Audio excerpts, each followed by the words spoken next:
dejes contarte entre mis esta noche.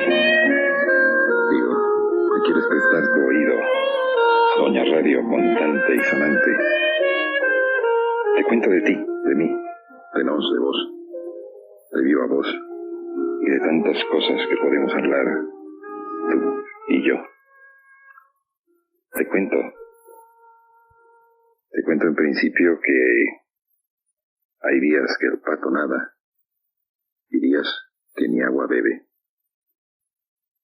Días que se hacen como chiclosos, días yo me parezco tanto a ti, días en que son las 10 de la noche y te saben a las 12 y tantas de la madrugada.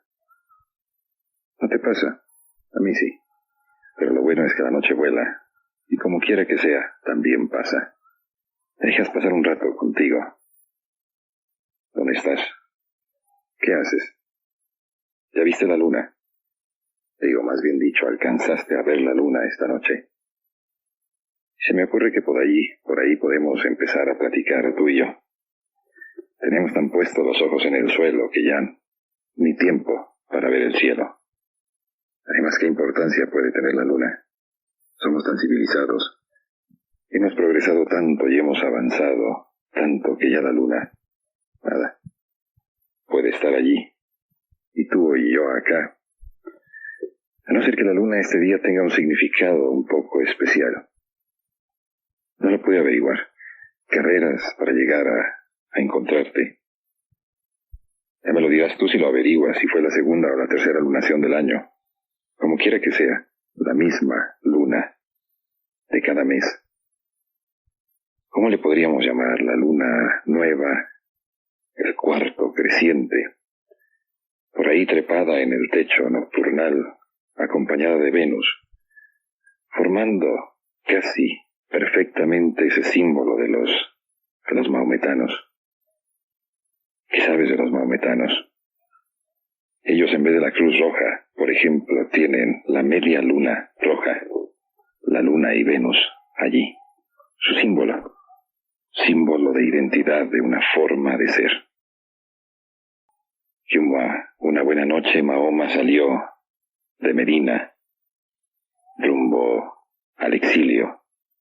Mejor dicho, salió rumbo a Medina, huyendo, y estaba la luna así, como esta noche. Pero esta noche la luna se convierte en un marcapasos, ignorado por ti y por mí. Mira, cuenta 12 días a partir de ahora. 12 noches, y será la luna llena. Y luego cuenta 28 días más, y en la siguiente luna llena, tengo una noticia que anticiparte. Estaremos de vacaciones de Semana Santa. ¿Por qué tanto hablar de la luna? Porque ella es la que marca la pauta de la Cuaresma. Con la nueva luna, con el cuarto creciente, la Cuaresma comienza. No te ofendes si te cuento un chiste, un irreverente y mal chiste, y sobre tanta advertencia espero ya no ofenderte. Un graffiti que una vez vi pintado con buena caligrafía en una europea pared. Te lo digo, no te molesta. Recuerda que el sentido del humor siempre está vinculado con la religión, con el sexo, con los poderosos, la política, la aristocracia. Sino de qué nos reímos. Aquel complicado graffiti te lo dejo en tu cabeza para que lo pienses. Decía, le debemos tanto a los judíos. Le debemos las vacaciones de Semana Santa. ¿Qué entiendes tú por eso? ¿Qué fue lo que hicieron? Cosas. Total, estamos a 40 días de las vacaciones de Semana Santa y no sé qué significado pueda tener para ti estas fechas que tienen un significado litúrgico, religioso. Y de nuevo con el remoquete que tantas veces te he dicho. ¿Quién? ¿Piensas bien? ¿Cómo anda tu conciencia? ¿Quién? ¿Yo por qué tengo que meterme en cosas tan profundas y personales? Y que es que la luna se llamaba Selene. Y yo creo que por ahí podríamos arrumbar la conversación, darle rumbo a nuestra conversa de esta noche. La luna, los griegos, Selene. ¿Te acuerdas lo que eran las ninfas? Dentro de la mitología griega. Eso es. ¿Podemos hablar tú y yo de mitología? Claro que sí. Un buen rato, a ver hasta dónde la lengua nos ajusta.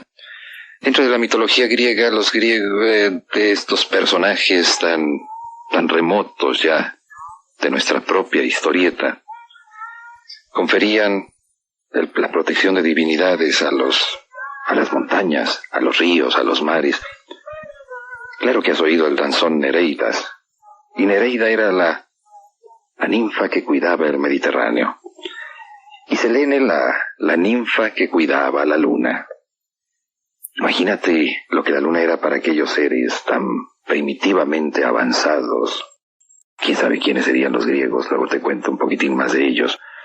Lo que la luna sería en las noches profundamente oscuras cuando todavía no existía la luz eléctrica. Y las ninfas allí protegiendo los elementos de la naturaleza. La luna misma no escapaba a toda esta complicada mitología. No sé si implorar a las musas en este momento para que me ayuden a darle buen rumbo a la conversación. ¿Tú sabes el nombre de las musas? ¿No te molesta que te lo diga de carrera? Bueno, primero te cuento un poquitín también de la historia de ellas. Zeus y Mnemosine engendraron a las 9 musas. Zeus, ese dios que era tan inquieto, vamos a llamarlo de alguna forma, tan inquieto para dormir, con tanta debilidad por las mujeres, engendró con Mnemosine, una diosa dedicada a la memoria. ¿Qué haríamos tú y yo sin memoria? Naufragar en el tiempo. Engendra a las 9 musas. Calíope. Qué hermoso nombre, ¿no es cierto? Calíope. La diosa de la poesía épica y de la elocuencia. ¿Tú sabes lo que es la elocuencia? Es algo muy sencillo. No es lo mismo hablar que hablar bien. ¿Entiendes? Y Euterpe, la segunda de las musas. La musa de la música, de la poesía lírica. Y Erato, de la poesía amorosa.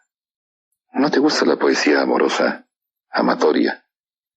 Algún día podríamos dedicar la noche a ello, a elaborar poesía amatoria. Y Polibnia, la musa de la oratoria y de la poesía sagrada. Algún día también nos tendríamos que ocupar tú y yo por definir lo que es la oratoria. Es muy fácil. Vivimos haciendo oraciones, ya te lo he dicho 100.000 veces, sujeto, verbo y complemento. Yo te hablo. Yo hablote. Es muy fácil, ¿entiendes? Vivimos hilvanando oraciones, y eso es la oratoria, el arte de hilvanar bien las oraciones con las que más o menos nos damos a entender. Y está Clio también, la musa de la historia. Melpomene. ¿Qué me dices de Melpomene? La tragedia. Ay, los orígenes de la tragedia. Si te contara lo que tuvo que ver en los orígenes de la tragedia, el macho cabrío, esa figura tan diabólicamente exquisita, repulsiva. Lo dejamos también para otro día, y tú tienes que recordarme todo esto que siempre vamos dejando para otro día, pero es mi mismo problema si agoto hoy toda la mercancía, luego que te cuento. En buen problema me vería. Desempleado, qué horror. Me da tanto miedo eso. Y otra de las musas se llama como una de tus cantantes favoritas, Thalía. Nada más que Thalía era la musa de los comediantes. ¿Tú sabes quiénes son los comediantes? Los cómicos. ¿Qué haríamos tú y yo sin la aportación de esta musa tan especializada, tan hija de Zeus y Mnemosine? Thalía, la musa de los cómicos. ¿Qué haríamos tú y yo sin la risa? Lloras, te ríes. ¿Qué tan efectiva será Thalía? ¿Por qué no analizamos tú y yo también? Ahora, para que no digas que repito lo mismo, otra noche, ¿por qué no analizamos la horrible carencia de cómicos que hay en este país? ¿O hay muchos? ¿O tú también tienes el convencimiento de que somos un pueblo con un gran sentido del humor? Ja, ja, ja. Nos reímos tanto los mexicanos. Hay tanto de qué reírse. ¿Por qué no decretamos un día a la libertad del humor? Vaya, ¿de qué nos reímos? Pero siempre solicito tu ayuda. Tú tienes que sumarte a mí porque yo solo. ¿Qué hago? Proponiendo el Día de los Cómicos. ¿Quién me va a tomar en serio? Melpomene, Thalía, Terpsícore. Terpsícore, la musa de los coros, de los cantos corales y del baile. Me gusta bailar. ¿Por qué no imploras la ayuda de Terpsícore para aprender a bailar? ¿Y qué me dices de Urania? Urania, que luego, su nombre convertido en masculino, se queda prendido a un planeta del sistema solar y se convierte en Urano. Urania era la musa de la astronomía, o seguirá siendo. Yo no tengo mis conocimientos mitológicos muy actualizados, pero esos son los nombres de las musas. ¿A qué te suenan? Melpomene, Talía, Terpsícore, Urania, qué sé yo. ¿Cuáles son las otras? No crees que tengo muy buena memoria. Polibnia, Erato, Euterpe, Calíope, Clio. Las musas. ¿Cómo andas de musas esta noche? Yo muy escaso. Incluso estaba pensando ver el reporte de la bolsa a ver cómo habían cotizado las musas hoy en día, pero creo que allí no aparecen. Y pensé ir al lugar donde se encuentran hipotéticamente las musas a buscarlas, porque yo sin musas, ¿para qué saco la lengua a ventilar por la noche a través de la antena de K? Y pensé ir a buscarlas a su reducto, y ya estaba cerrado. ¿Tú sabes dónde habitan las musas en esta ciudad? Y en todas las ciudades del mundo todavía tienen su propio, lo voy a decir así, no pienses que estoy usando malas palabras, su propio habitáculo o hábitat, su propio recinto, donde están. ¿A qué te suena la palabra museo? Viene el Renacimiento. Si no me equivoco, el Vaticano fue uno de los primeros en dar el paso hacia la museografía. El Vaticano porque de todas partes del mundo llegaban las cosas más insospechadas, las obras de arte, las expresiones artísticas más insospechadas. Y luego otros países como Inglaterra que a domicilio iban a recolectar obras de arte. ¿Qué me dices tú de esas maravillosas piedras que están en el Museo Británico, que son los mármoles Elgin? Allí están. Fíjate, los mármoles del friso del Partenón en el Museo Británico, el gobierno de Grecia reclamándolos de regreso. ¿Y tú crees que se los van a regresar? Apuesto a que no. Pero así eran los imperios, iban por allí recolectando souvenirs. El señor Elgin va y le compra los mármoles, los frisos del Partenón, se los compra a los turcos. Y buen negocio. Si los quieres ver, no vayas a Atenas, sino ve al Museo Británico. Y esos son los museos, insisto. Cuando recolectan toda esa serie de trebejos, podríamos llamarle tiliches, para los que no conocen, esas muestras de la ancestralidad humana, deciden ponerlas en un lugar para que todo el mundo las vea, y no encuentran otra forma de llamar a ese lugar, y le llaman así, museo, el lugar donde las musas habitan. ¿Me crees? Seguimos hablando de mitología. Te sigo confesando que andaba tan escaso de musas que traté de irlas a buscar allí, al museo, y cerrado estaba. Tenme un poco de paciencia. No creas que todas las noches puedo dar la impresión de ser un tipo pensante.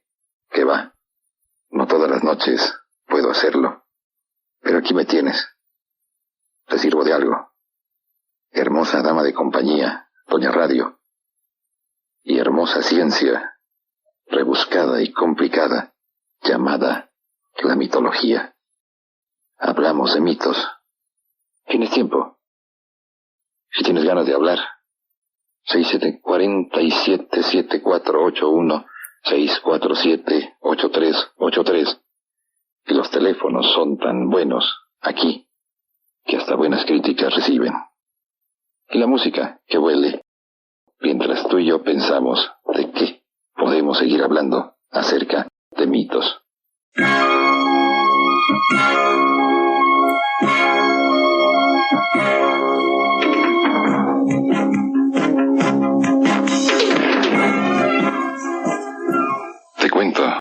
Te cuento que te estaba contando de mitos. Y no sé si me puedes ayudar a estas horas de la noche, que molestias te doy. Yo no sé la definición de mito. Y como no la sé, tengo que inventar la mía. Y si te ajusta, qué bueno. Y si no, pues la olvidamos y seguimos siendo tan amigos. Pienso que cuando el ser humano se enfrenta al misterio, O lo resuelve con la ciencia, o lo resuelve con el mito. Es una definición muy trunca, porque la historia se va convirtiendo en una serie de misterios al pasar de boca en boca, de pluma en pluma, de imprenta en imprenta. Y los mitos de la historia van de la mano. De pronto nos encontramos tú y yo. No sé qué tanto sepas de mineralogía, minas, esas cosas tan profundas, pero por lo general los metales preciosos nunca se dan en forma virginal. Es un término que usan los mineros. Los metales preciosos vienen asociados. Y así es la historia. Nunca se da en forma, ¿qué te dije? Siempre asociada con el mito. Y el mito desde hace mucho, que sentó sus bases en la mente humana. Te digo aquel cuento interminable de los griegos. Fascinante los griegos que al enfrentarse ante el misterio del más allá. Un poco la radio es también eso, el misterio del más allá. ¿Qué estarás haciendo aquí, conmigo, en el más allá? Solo tú sabes. Pero te decía que los griegos al enfrentarse al misterio del más allá, lo tuvieron que resolver, convirtiendo a sus dioses en algo tan humanos, que hasta parecía que eran como tú y como yo, repletos de pasiones, de venganzas, de amores, de odios. Tú has oído, claro está. Tu cultura y la mía es tan extensa que hemos oído hablar de Pandora. ¿No te gusta cómo canta Pandora? Pero ¿sabes quién fue Pandora dentro de la mitología griega? Un buen día ese ser inexplicable llamado Zeus. ¿Te acuerdas que una vez Zeus se disfrazó de toro para robarse a Europa? Insaciable Zeus. Una vez ese ser inexplicable, para castigar al hombre, oílo bien, como lo planteaban los griegos, para castigar al hombre en general, y a un hombre en particular llamado Prometeo, creó a la mujer. Ah, qué señores tan griegos. Castigo divino de Zeus. Te lo paso al costo. Si tienes algo contra la mitología, algún resquemor feminista, no me lo reclames a mí. Lo mío es contarte. Te cuento. Zeus se enojó, porque Prometeo le había robado algo sin lo cual no podemos vivir, el fuego. ¿Quién sabe cómo se las ingenió Prometeo para robarle el fuego y aprender a fabricarlo literalmente con manos humanas? El fuego era privilegio de los dioses, y este atrevido Prometeo se robó el secreto. Ahora en términos modernos le podríamos llamar tú y yo simple espionaje industrial. Se da tanto la piratería. Pero Prometeo no sabía que era un simple precursor. Entonces Pandora nació por efecto de una venganza de Zeus. Empezó a cantar hace poco, pero la original Pandora hace mucho que anda por aquí. Y Zeus creó a la mujer con un elemento virtuosamente defectuoso. Sí, tal cual. Una virtud defectuosa porque todas las virtudes son eso, los defectos tienen lo suyo de virtuoso. Zeus presupuso que Pandora era mujer curiosa. ¿A ti no te gusta? ¿O no eres curioso, no tienes ese don divino, la curiosidad? Y le regala Zeus a Pandora una pequeña cajita. Pero es que todo mundo hemos oído hablar de la caja de Pandora, y casi presiento que Zeus sabía lo que iba a pasar. Sucede que antes de que Pandora abriera la caja, este mundo era feliz. Mitos. ¿Tú crees? La felicidad todos los días tenemos que construirla. ¿Repuntaría la felicidad el día de hoy en la bolsa de valores? Te digo, no he podido leer el reporte de la bolsa, pero yo creo que sí. Total, Pandora abre la caja y escapan de ella todos los males que nos afligen a los seres humanos. Pero algo quedó dentro de la caja. ¿Sabes? Claro que lo sabes. Quedó dentro la esperanza. ¿Qué podría ser de ti y de mí si no tuviéramos una esperanza, una ilusión? Por ejemplo, yo tendría la esperanza en este momento de que, si te da la gana, llamaras por teléfono. Muy tu respetable, eso que te dije. Y muy respetables números, esos 647-74-81 y 647-83-83. Aunque te advierto que no me gusta que me interrumpan cuando yo te interrumpo. La noche. Total, Pandora, primera mujer creada por venganza celeste de Zeus. Y luego los mitos se van desenvolviendo en otros mitos. Por si poco fuera el castigo de Prometeo, todavía Zeus lo manda a encadenar. Claro, encadenado al rayo del sol. Y un águila todos los días le comía el hígado a Prometeo. Ay, qué dolor, qué pena. Y este Prometeo fue liberado. ¿Quién fue el que liberó a Prometeo? De memoria iba a decir que fue Vulcano, dentro de la mitología de los griegos. Y no sé, pero Prometeo un buen día logra liberarse de aquellas cadenas a las que le tenía atado Zeus. Y Prometeo, para recordar aquel castigo, mira lo que es el origen también de otros mitos tan contemporáneos, le pide a Vulcano que le fabrique unos pequeños arillos del metal con que había estado encadenado, y allí surge el origen mítico de los anillos. ¿Te gustan los anillos? Te adornan mucho. Mira, déjame acercar las manos al micrófono y verás, no tengo ningún anillo. Simplemente no los uso. Dicen que son malos para la circulación social, algunos de ellos. ¿Tú crees? Ese es el origen mitológico de los anillos, piezas de ornato en los dedos, en el dedo anular, así se llama el segundo dedo de la mano. Iba a decir, pues, tú sabes cuál es el dedo anular. Pero lo cierto es que la historia demuestra que desde tiempos antiquísimos los seres humanos se han puesto anillos. ¿Por qué sería esa prenda tan vital en la ceremonia matrimonial? Hay quienes dicen, te lo paso al costo. Y te vuelvo a repetir que la historia y el mito se dan la mano. Dicen que en primer término fueron los hombres, no las mujeres, quienes usaron los anillos. Esto demuestra que la coquetería es puesto, el ingenio puesto al servicio de la necesidad de gustar. ¿No te suena esa definición? No es la coquetería exclusiva de las mujeres.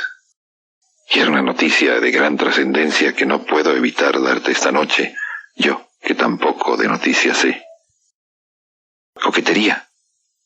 En los restos humanos encontrados en Egipto, en Creta, qué sé yo, en las ciudades babilónicas y asirias, en Roma, los restos humanos de hombres con anillos.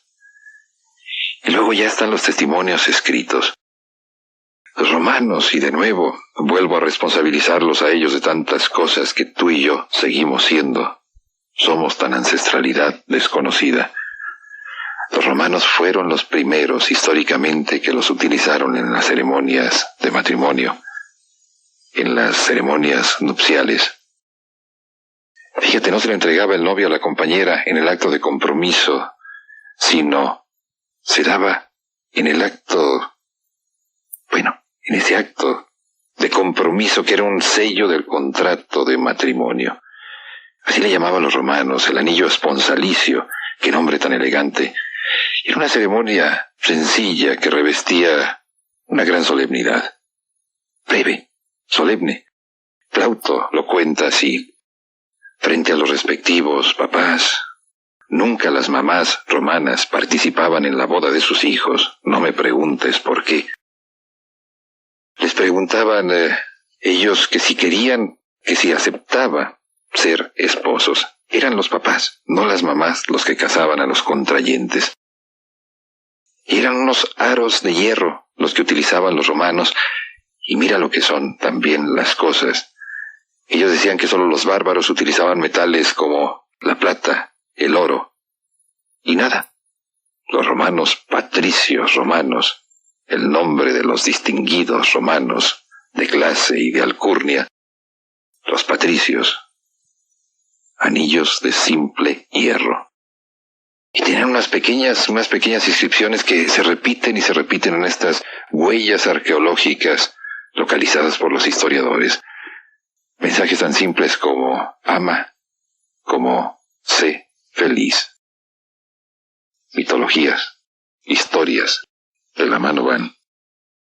Y tú y yo, del oído, de la fuerza de la verba, vamos por la noche. Me imagino lo que sería de mí sin tu complicidad a estas horas aquí en Deca. ¿De qué te estaba hablando? Creo que de mitologías, de cómo la historia tuya, la mía, la de todos, está llena de mitologías.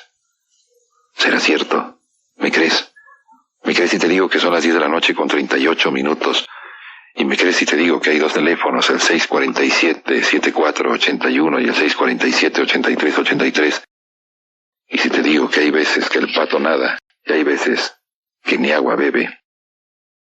La señora Margarita dice que esto es gratificante, que le relaja mucho. Es uno de los mejores elogios que he recibido yo de esta conversación nocturna. Me dormí oyéndote, Álvaro. Qué bueno que ayudo al buen sueño. El licenciado Torres, de Prados Vallarta. Gracias por estar aquí. Echa a volar la música, Gerardo. Y luego seguimos echando la verba a volar. Gerardo es demasiado exigente. No tiene compasión de mí. A volar y a volar. A sacar la lengua por la antena y a sacarla. Son las 10:43. Te estaba contando de mitos.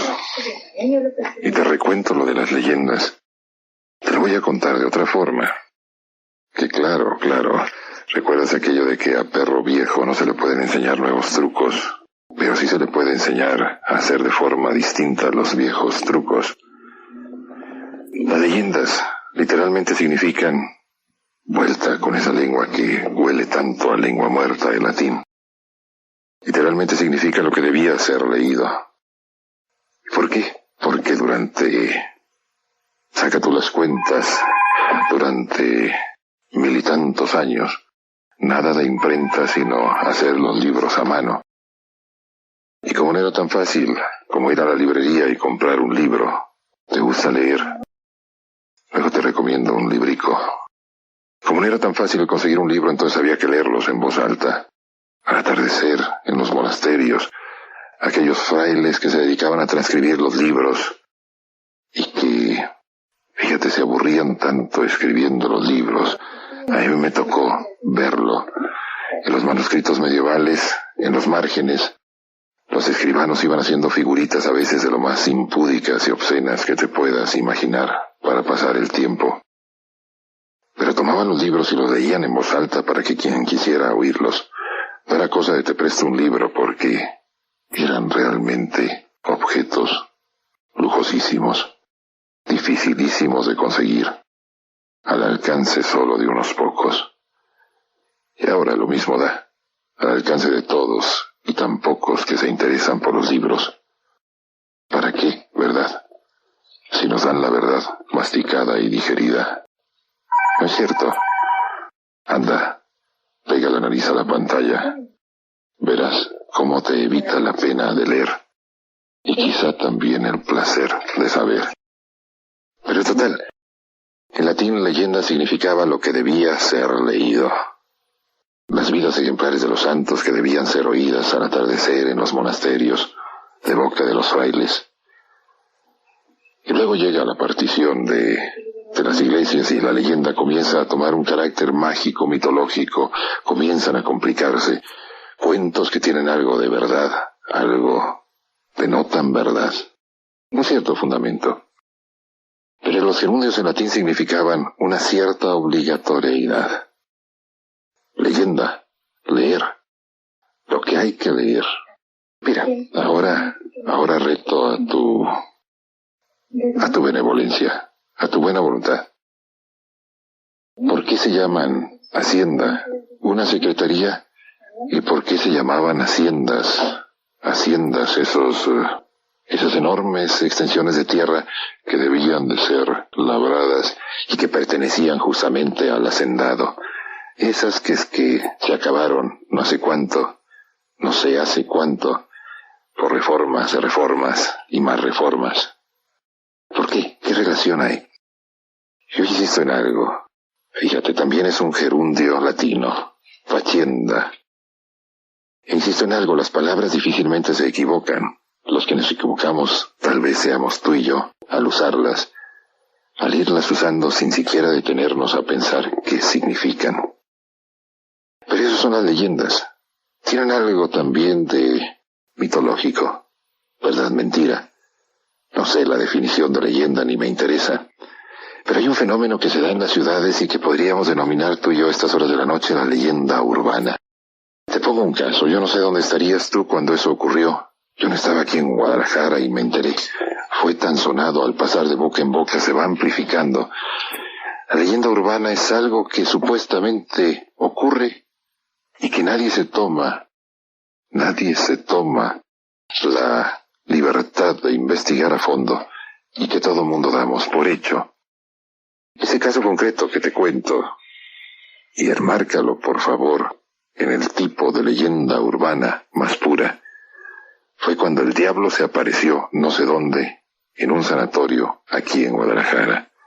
O sí sé dónde, pero las particularidades ni me interesan porque luego puedes decir que yo dije, luego van a decir que ya se está apareciendo de nuevo el diablo. Yo no soy fantasma, no, ni me dedico a esos fenómenos esotéricos. Sé tampoco de eso. Pero sé de las leyendas urbanas, cómo se van fabricando, cómo siempre hay un punto de referencia. Nadie conoce al que le ocurrió supuestamente aquello. Pero todo mundo conoce a una persona a la cual le contaron que otra persona muy próxima a la que le ocurrió aquello puede dar testimonio fidedigno de que eso ocurrió. Es una especie de salto verbal. De boca en boca comienza a correr. Al llegar a la quinta boca todo mundo lo da por hecho.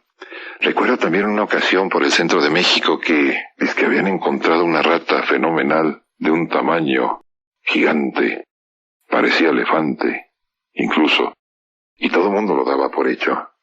Leyendas urbanas que de boca en boca corren y nadie sabe cómo surgen. Mentirijillas, mitos de los que está untada nuestra historia personal y colectiva. ¿Cómo andan tus mitos esta noche? Mira, en alguna ocasión lo he repetido, y hoy lo puedo hacer de nuevo. ¿Cuántos tus eres tú? Sí. ¿A qué te suena esa pregunta? Nosotros trabajamos también el mito personal.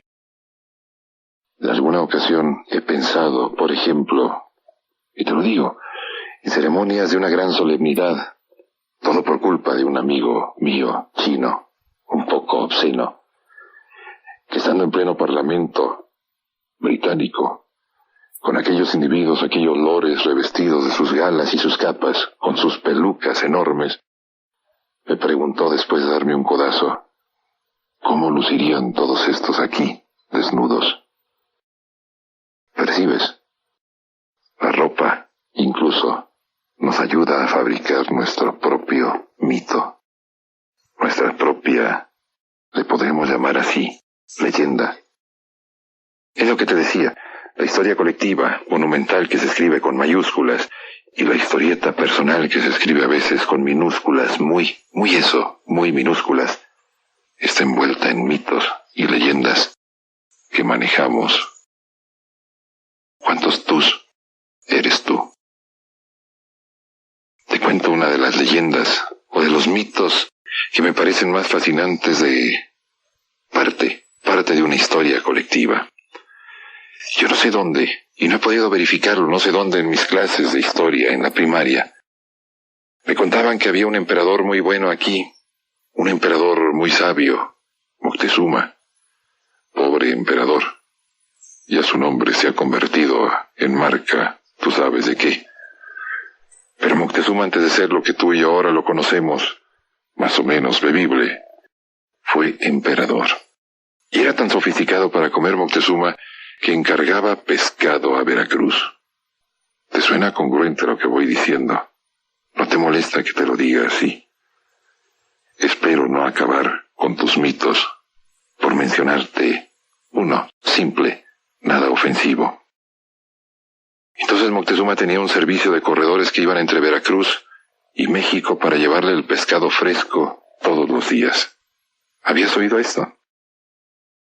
Y un simple día, o más bien, un día me puse a hacer simples cuentas, la distancia entre Veracruz y México, y a pensar en los corredores aquellos que yo creo que no tenían zapatos como tienen nuestros aeróbicos corredores hoy en día, o muy rudimentarios, o no les importaba, y a calcular la cantidad de corredores que se requerían para hacer esa distancia entre Veracruz y México. Llegué a la conclusión de que el pescado llegaba descompuesto a México. Tomaba varios días hacer ese recorrido, calculando la velocidad de un corredor común y corriente, de esos corredores de camellón. Tú no eres de esos. Y viendo las dificultades del terreno, hay un paso entre Veracruz y México que se llama Paso del Macho, que es un barrancón profundo, o las cumbres de Maltrata, o lo que puede ser el Paso de los Volcanes. Terribles obstáculos.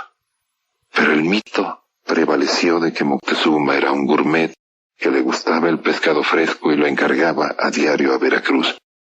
A mí me parece una proeza imposible. Uno de tantos mitos de la historia colectiva. Pero ¿qué haríamos tú y yo sin los mitos? Sin nuestros propios mitos que también construimos en nuestra propia historieta. Don Armando dice que yo soy un promotor de la cultura en Guadalajara. No es cierto. La radio me hace aparecer así. Pero gracias por su opinión. Don Eduardo de Arboledas. No fue Vulcano el que liberó a Prometeo, sino fue Festas, sino Hércules. Me equivoco. Reconozco. Me cuesta tanto trabajo reconocer que me equivoco. Enrique del Sector Libertad. Felicidades. El doctor Luis Fernando. Qué gratificante terminar el día con sus comentarios. Te cuento una cosa. Yo me tapo los oídos para no saber lo que digo. Me he oído tantas veces decirme lo mismo. Que don Rubén de la Colonia Italia Providencia, que si diario me puede llamar, yo prefiero que me escriban. ¿Por qué? El teléfono resumba y suena en la mesa y a veces me distrae. Don Gabriel, que yo soy un buen promotor del pensamiento. Yo responsabilizo de eso a Deca y a Doña Radio, que me hacen aparecer como lo que no soy.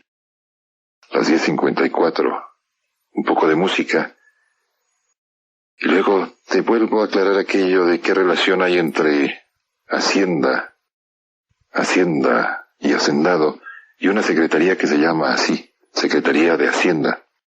Que las primeros 5 cartas que me lleguen, diciéndome la relación que hay entre ambas expresiones que parecen tan distintas y distantes, los castigo, regalándoles mi librico que se llama Guadalajara Parto, Partido y Partimiento, sobre la historia reciente de una Guadalajara que ha cambiado mucho en los últimos años. 10:55, un poco de música para adobar la conversa, y regreso. 10:58. Tiempo suficiente tengo para renovar ese compromiso. Si me escribes, te respondo. Más o menos con buena letra. A mano limpia. Más o menos también. Apartado postal 31-24, sucursal La Calma, Guadalajara. Muchas gracias por prestarme tu oído esta noche. Muchas gracias por intentar seguir este vuelo de la palabra que te alcanza gracias a Doña Radio. Y verás, escríbeme, porque si no en marzo nos bajan a ti y a mí de la antena. Y a nivel de tierra no podremos platicar bien. ¿Te suena bien? Mi cómplice de vuelo esta noche, Gerardo. Cualquier reclamación por la música, dirigirla a él, pero tiene buen gusto. Yo soy Álvaro González, tu compañero de la noche. Esta es Decca, la radio contante y sonante.